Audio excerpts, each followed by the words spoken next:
ठीक है, अब हम नेक्स्ट अपना टॉपिक स्टार्ट करते हैं इम्पोर्टेंट, दैट इज अडेप्टेशन। अभी अभी हमने देखा कि जो बहुत सारे ऑर्गेनिज्म है किसी ना किसी वे में अडेप्ट कर ही लेते हैं। तो जो उनके अडेप्ट करने का मैकेनिज्म है उसको हम थोड़ा डिटेल कर लेते हैं कि अगर वो अडेप्ट कर पा रहा है, तो अगर वो मान लो कि हम कुछ तो कह रहे हैं कि रेगुलेट कर लिया, उसके पास भी कुछ हमने ये कह दिया होम्योस्टेसिस। होम्योस्टेसिस तो एक वर्ड है, उसकी बॉडी में क्या क्या चेंजेस आए, या अगर कोई कन्फॉर्मर है वो भी सरवाइव कर रहा है, उसमें भी नॉर्मल रिप्रोडक्शन हो रहा है, तो उसके पास ऐसा क्या मैकेनिज्म था। तो हम अब डीपली करेंगे कि ऑर्गेनिजम्स के पास अडेप्टेशंस क्या क्या होती हैं जो उसको किसी भी एनवायरमेंट में सरवाइव करने में और रिप्रोड्यूस करने में हेल्प करती हैं, that are known as adaptation. तो अडेप्टेशन बेसिकली 3 टाइप्स की होती हैं ऑर्गेनिज्म में।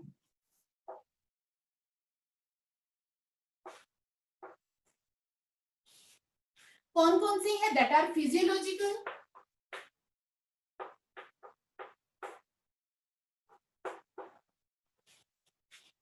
behavioral and morphological।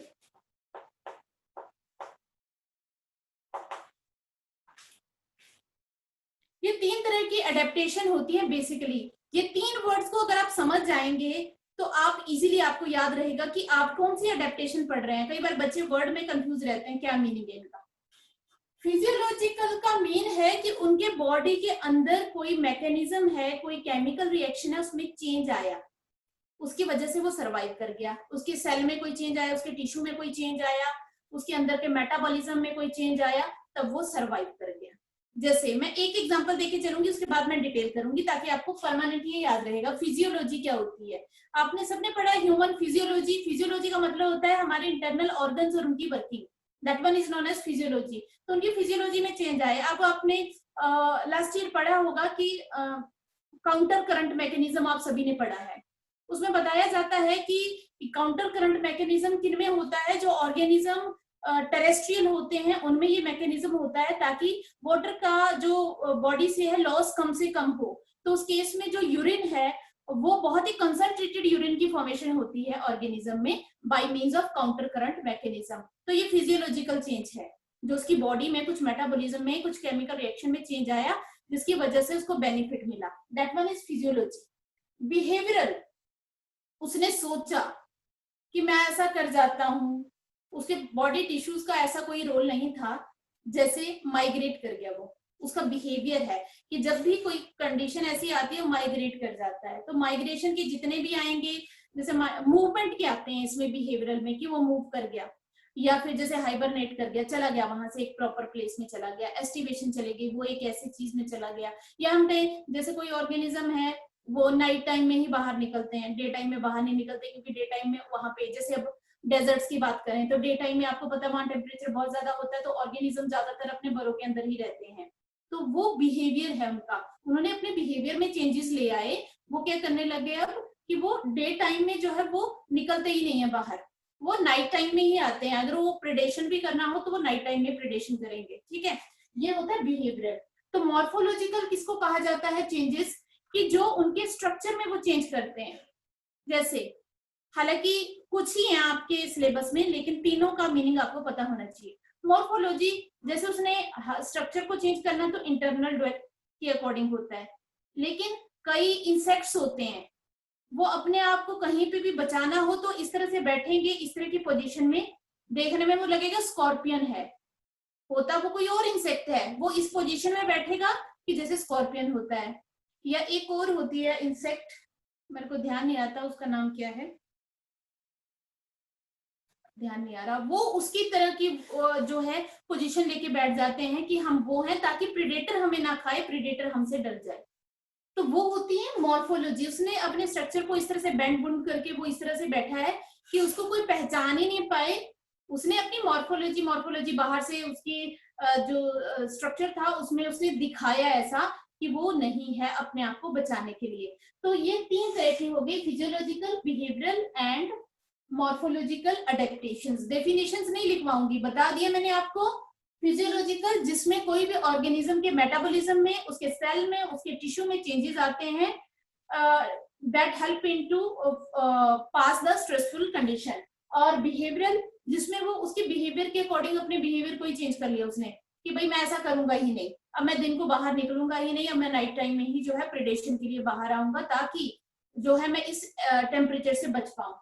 मॉर्फोलॉजिकल आपने दिखा के अपने ऑर्गन्स की पोजीशनिंग में थोड़ा सा चेंज कर लेना, ताकि परमानेंट चेंज नहीं कह सकते, बस जस्ट शो के लिए चेंज करना उसको, ताकि वो अपने प्रेडेटर से बच सके या उसको कोई और बेनिफिट हो सके। तो ये तो था कि किस तरह की अडेप्टेशन होती है। अब हम देखते हैं, हमने दो फैक्टर सबसे इंपॉर्टेंट पढ़े हैं, टेम्परेचर एंड वाटर। लाइट के लिए तो मैंने बता ही दिया था कि अडेप्टेशन होती है। हम अडेप्टेशन दो चीजों की सबसे ज्यादा पढ़ेंगे कि टेम्परेचर के लिए क्या क्या अडेप्टेशन होती है और वाटर के लिए क्या क्या अडेप्टेशन होती है। तो लेट्स स्टार्ट।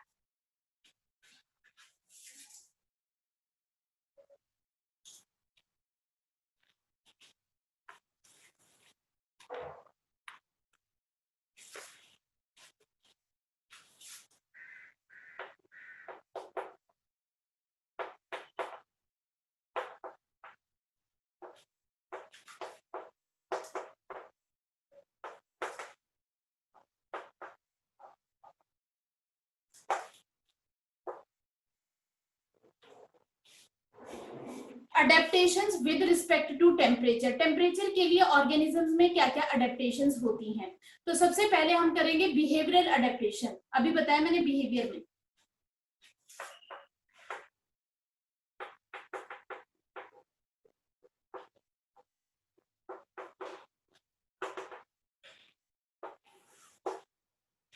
बिहेवियरल अडेप्टेशन किसे कहा जाएगा, अब मूवमेंट की बात है। अब दोनों चीजें कंसीडर करके चल रही है, ध्यान से सुन लें। टेम्परेचर की बात चल रही है तो आप हाई टेम्परेचर की भी बात करोगे, आप बिल्कुल लो टेम्परेचर की भी बात करोगे, दोनों की बात चलेगी। अब यहाँ पे ऐसा नहीं है कि टेम्परेचर ज्यादा होता है तभी स्ट्रेसफुल कंडीशन मानते हैं, टेम्परेचर बिल्कुल कम हो उसको भी स्ट्रेसफुल कंडीशन माना जाता है काफी सारे ऑर्गेनिज्म के लिए। तो सबसे पहले अगर हम बात करें कि बिहेवियरल में, तो सबसे पहले आपको पता है migration. Most of the organism migrate.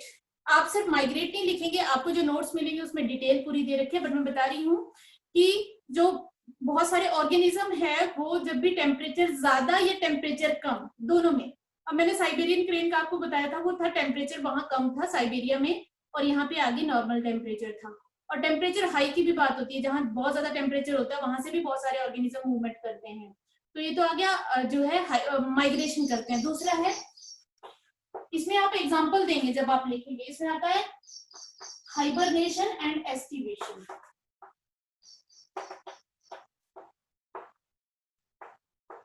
तो इसमें एग्जांपल दे के आपको बताना है।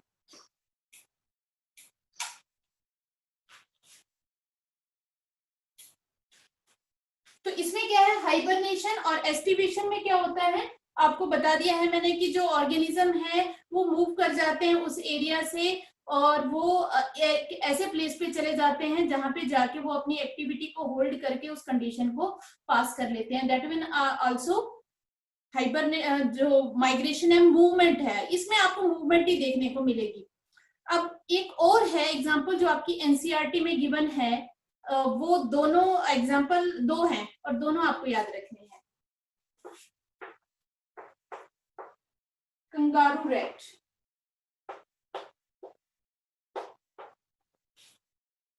एक ऑर्गेनिज्म है कंगारू रैट जो क्या करता है डे टाइम में, ये डेजर्ट्स में पाया जाता है। कंगारू रैट छोटा सा ऑर्गेनिज्म है, ये डे टाइम में बाहर ही नहीं आता, ये अपने बरों में ही रहता है मोस्ट ऑफ द टाइम।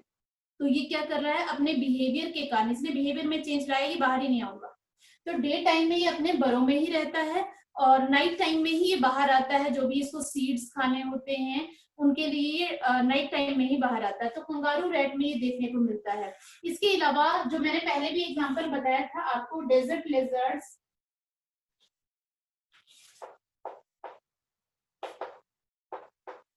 जो डेजर्ट लिजर्ड्स होती हैं ये किस तरह से बिहेवियरली अडेप्ट करती हैं। ये क्या करेंगे कि जब भी टेम्परेचर, ये ज्यादातर शेडो प्लेसेस में रहती हैं और शेडो के कारण जैसे जैसे टेम्परेचर वहां का इसकी बॉडी का कम होना स्टार्ट होता है, ये सन बास्किंग करने लग जाती हैं, बाहर आ जाती हैं आउटसाइड एनवायरमेंट में और सन बास्किंग करती हैं, धूप सेंकती हैं। उसके बाद जब धूप पड़ती है इनके ऊपर थोड़ी देर तक तो वो नॉर्मल लेवल तक चलता है, जब नॉर्मल से अबव उनकी बॉडी का टेम्परेचर होता है ये फिर से जाके शेडो वाले प्लेसेस में जो है ये चली जाती हैं, ताकि ये अपने बॉडी के उस टेम्परेचर को वहीं पे मेंटेन कर पाए। तो ये तो थी बिहेवियर से कैसे टेम्परेचर से बचा जा सकता है। माइग्रेशन, हाइबरनेशन और एस्टिवेशन। कंगारू रैट का एग्जांपल दे दिया, ये अपने बरों से बाहर नहीं आता है डे टाइम में। और लास्ट में डेजर्ट लेजर्ड का, जो मूवमेंट करती रहती है शेडो में और सनी प्लेसेस के ऊपर, ताकि बॉडी टेम्परेचर को वो कांस्टेंट कर सके। ये तो थी बिहेवियरल। अब बात करती हूँ फिजियोलॉजिकल अडेप्टेशंस कैसी होती हैं।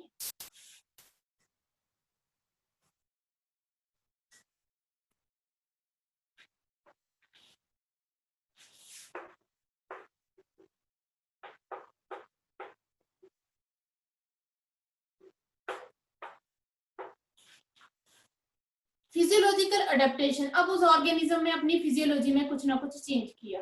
अब इसका सबसे पहला एग्जांपल आपकी एनसीईआरटी में भी गिवन है। जितने भी जो है पोलर सी हैं, वहां पे जितने भी एक्वेटिक मैमल्स हैं, लाइक जो है सील्स होती हैं, उनमें क्या होता है,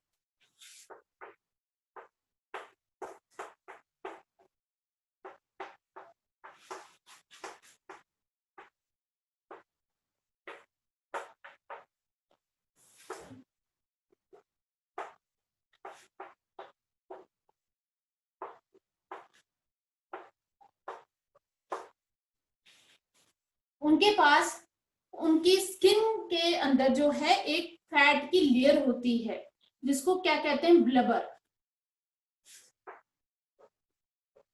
जो कि किसका काम करती है, इंसुलेटर। क्योंकि जो पोलर सी है, ऑब्वियसली टेम्परेचर वाटर का बहुत ही कम होगा, तो वहां पे ये मैमल कैसे सरवाइव कर पाते हैं, क्योंकि एक्सट्रीम कंडीशन हर एक ऑर्गेनिज्म के लिए दिक्कत वाली होती है। तो ये इनकी जो फैट की लेयर होती है, वो एक इंसुलेटर का काम करती है, उनकी बॉडी हीट को बाहर नहीं जाने देती है और उसको उस एनवायरमेंट से प्रोटेक्ट करके रखती है। दूसरा है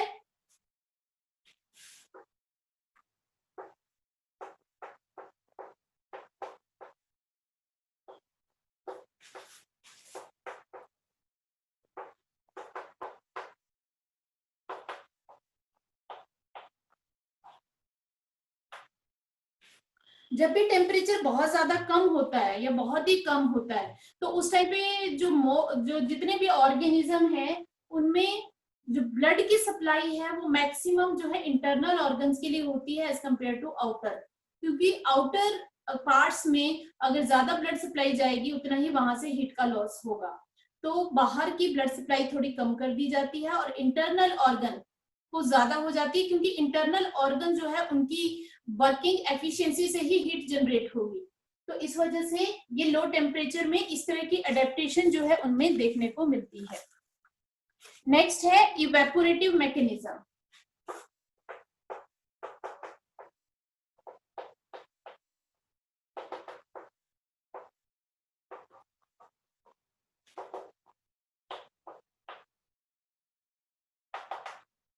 आपको ये मैं पहले ही बता चुकी हूँ कि जब टेम्परेचर बहुत ज्यादा होता है, तो उसे डील करने के लिए हमारी बॉडी क्या करती है, स्वेटिंग होना स्टार्ट हो जाता है। हमें स्वेटिंग की वजह से हमारी बॉडी का जो टेम्परेचर है वो डाउन हो जाता है।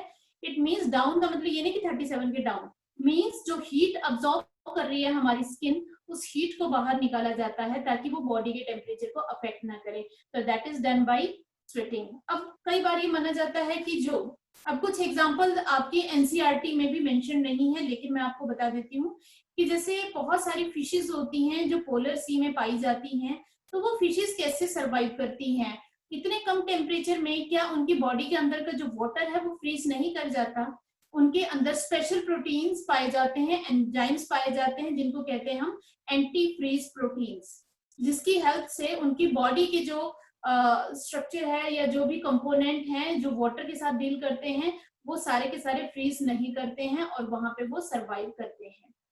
इसके अलावा हम बात करें, कुछ ऐसे ऑर्गेनिज्म हैं जिनको हम देखते हैं बहुत हाई टेम्परेचर भी हमें वो देखने को मिलते हैं।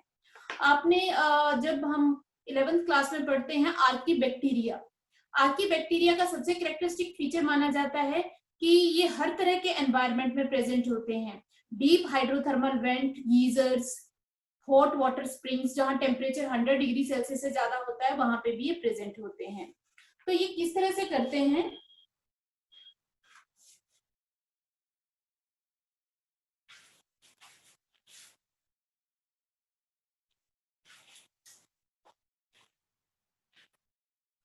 इनमें किस तरह से होता है, जो आर्कीबैक्टीरिया है, इसका आपको एनसीईआरटी में मेंशन है, एक लाइन दी है, आंसर नहीं दिया उन्होंने, कि जो आर्कीबैक्टीरिया है वो भी एक्सट्रीम कंडीशंस में पाए जाते हैं, हाई टेम्परेचर पे भी सर्वाइव करते हैं। तो वो किस तरह से सर्वाइव करते हैं, तो याद रखना है उनके जो एंजाइम्स होते हैं वो हाई टेम्परेचर के लिए अडेप्टेड होते हैं। वाटर का अमाउंट उनके साइटोप्लाज्म में बहुत ही कम होता है।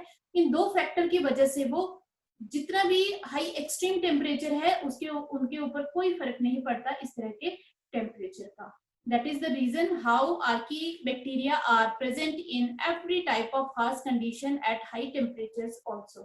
ठीक है, तो ये तो था कि किस तरह से जो एनिमल्स हैं वो टेम्परेचर के लिए अडेप्टेड होते हैं, उनके पास कौन कौन सी अडेप्टेशन होती है, बिहेवियरल और फिजियोलॉजिकल। अब क्या प्लांट्स के पास भी कोई अडेप्टेशन है हाई टेम्परेचर के लिए, वो भी देख लेते हैं।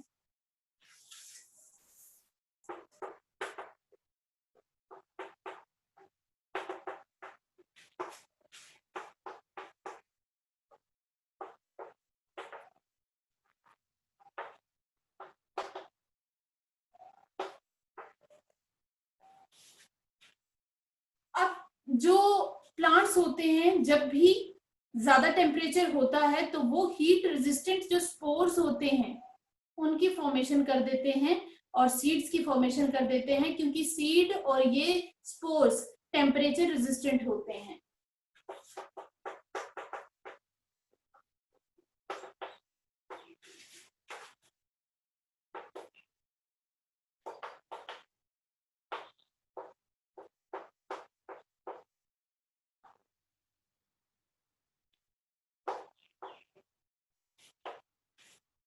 Heat resistant spores and seeds की फॉर्मेशन कर देते हैं।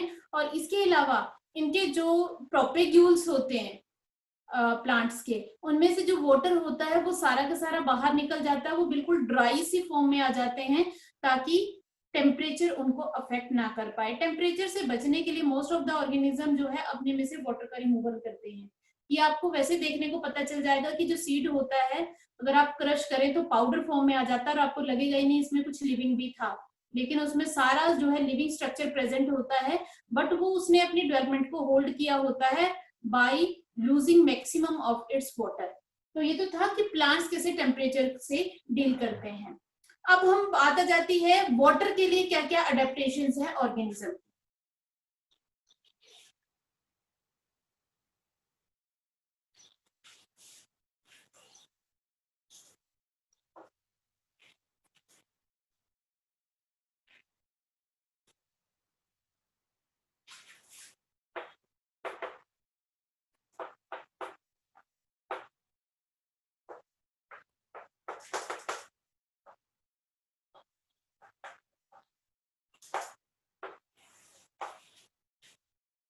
वाटर के लिए किस किस तरह की अडेप्टेशन है एनिमल्स में। अब आपको बहुत सारे एग्जांपल्स तो आपको पहले ही पता होंगे।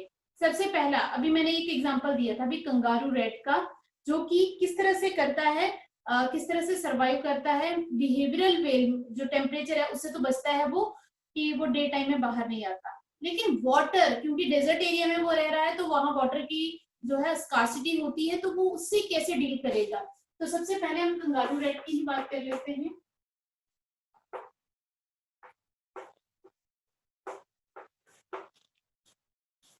जो नॉर्थ अमेरिकन जो डेजर्ट्स है वहां पे ये पाया जाता है।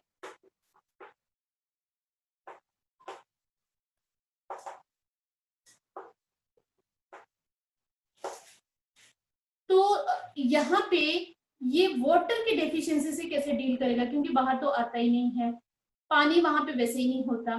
तो ये क्या करता है, इसका मैकेनिज्म बहुत ही अच्छा है। ये रेयरली पानी पीता है, रेयरली।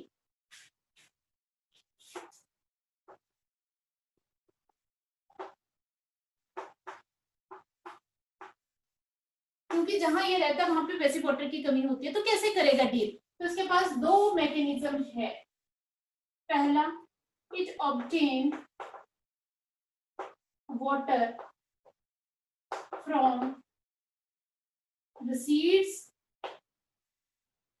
इट ईट।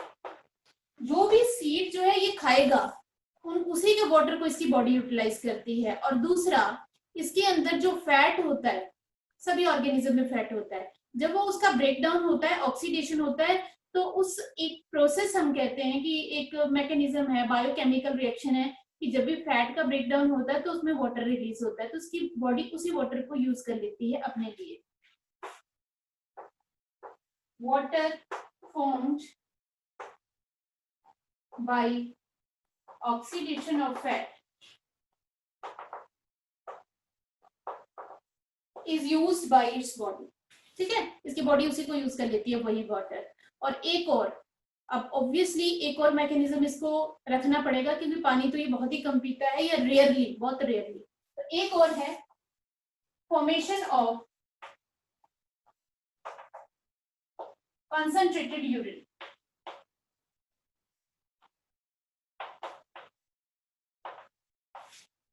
तो इसमें कंसंट्रेटेड यूरिन की फॉर्मेशन हो रही है जिसकी वजह से बॉडी में से वाटर का लॉस कम से कम होता है। अब आप लोगों को ये देखने में पता चल रहा होगा, वो तीनों के तीनों मैकेनिज्म जो है ये कैसे हैं, फिजियोलॉजिकल मैकेनिज्म है। ये वाला फिजियोलॉजिकल है, ये भी वाला फिजियोलॉजिकल है, ये भी फिजियोलॉजिकल है, जिसमें उसकी बॉडी जो डाइजेशन की प्रोसेस में उसी से जो वाटर निकला उसी को यूज कर रही है। तो ये फिजियोलॉजिकल अडेप्टेशन है to with respect to water. अब इसी तरह की सेम देखने को मिलती है कैमल की। कैमल का भी आप सभी को पता है, बट वहां पे ये नहीं हम मान सकते क्योंकि वो जो भी प्लांट्स खाता है उनमें से वो जो वाटर होता है उसकी बॉडी यूज करती है, और वो एक बार में ही जो खाना खाता है उसको वो फैट की फॉर्म में कन्वर्ट कर देता है इन द हम्प। और सेम वे उसमें भी जो उसके हम्प में जो फैट का ब्रेकडाउन होता है तो उसमें भी जो वाटर रिलीज होता है उसकी बॉडी यूज करती है। थर्ड वन ऑल्सो कि उसमें भी जो यूरिन है वो बहुत ही कंसंट्रेटेड फॉर्म में होता है ताकि वाटर के लॉस को कम से कम किया जा सके। तो ये तो था किस तरह से जो एनिमल्स हैं वो वाटर की स्कार्सिटी से अडेप्टेड होते हैं, किस तरह से करते हैं। अब प्लांट्स की बात, लास्ट टॉपिक है आज का, adaptation in plants with respect to water.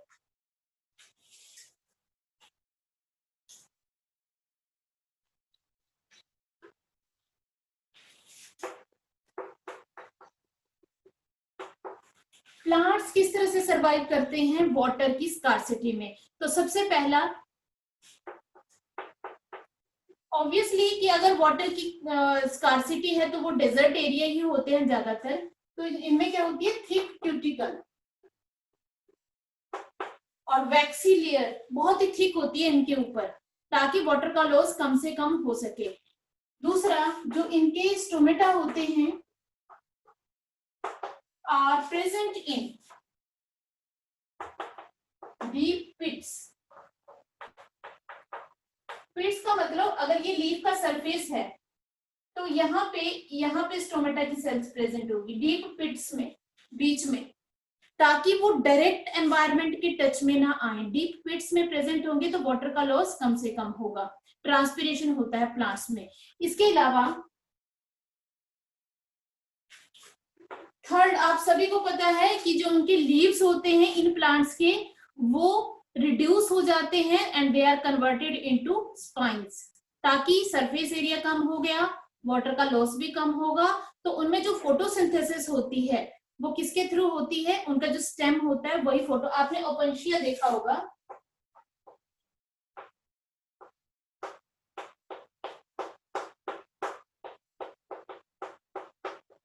इस तरह का प्लांट होता है ओपेंशिया। तो उसमें आप देखें कि जो उनका ये सारा का सारा उनका जो है स्टेम ही है, ग्रीन होता है, फोटोसिंथेटिक होता है, तो लॉस ऑफ वाटर नहीं होता, बाकी लीफ स्पाइन में कन्वर्ट हो जाते हैं। दोनों फंक्शन हो गया, प्रोटेक्शन भी हो गई और वाटर का लॉस भी कम हो गया। लास्ट पॉइंट आपका CAM पाथवे। जितने भी ये फ्लैशी डेजर्ट प्लांट होते हैं इनमें आपने C3 साइकिल पढ़ा, आपने C4 साइकिल 11th में पढ़ा था, तो यहाँ पे इनके पास होता है जो है CAM पाथवे, जिसमें ये फूड की फॉर्मेशन करते हैं, क्रॉस ल्यूशियन एसिड मेटाबॉलिज्म। इसमें होता क्या है कि इसमें डे टाइम में इन प्लांट्स के स्टोमेटा बंद रहते हैं तो CO2 तो अंदर आती ही नहीं है, नाइट में ये ओपन होते हैं, नाइट में ये CO2 को ले लेते हैं और उसको एसिड की फॉर्म में स्टोर कर लेते हैं, डे टाइम में उस CO2 का ये फोटोसिंथेसिस में यूज कर लेते हैं। आपको पता है carbon dioxide and water they give rise to glucose, तो जो CO2 है डे टाइम में तो नहीं मिलेगी, क्योंकि डे टाइम में इतना ज्यादा टेम्परेचर होता है, अगर स्टोमेटा ओपन हुए तो वाटर का लॉस हो जाएगा। तो वो नाइट टाइम में स्टोमेटा को ओपन करेंगे, CO2 एंटर होगी, मैलिक एसिड में कन्वर्ट हो जाएगी, स्टोर हो जाएगी। डे टाइम में उस मैलिक एसिड के आगे प्रोसेस स्टार्ट हो जाएगी और फोटोसिंथेसिस को इस तरह से ये परफॉर्म करते हैं। तो आज हमने देखा अलग अलग तरह की adaptations with respect to temperature, with respect to water. Next lecture में हम करेंगे adaptations with respect to atmospheric pressure. एक और फैक्टर होता है एटमॉस्फेरिक प्रेशर, उसकी भी हम देखेंगे। ठीक है मैम, यहाँ पे मीटिंग कंप्लीट है, आप बंद कर सकते हैं।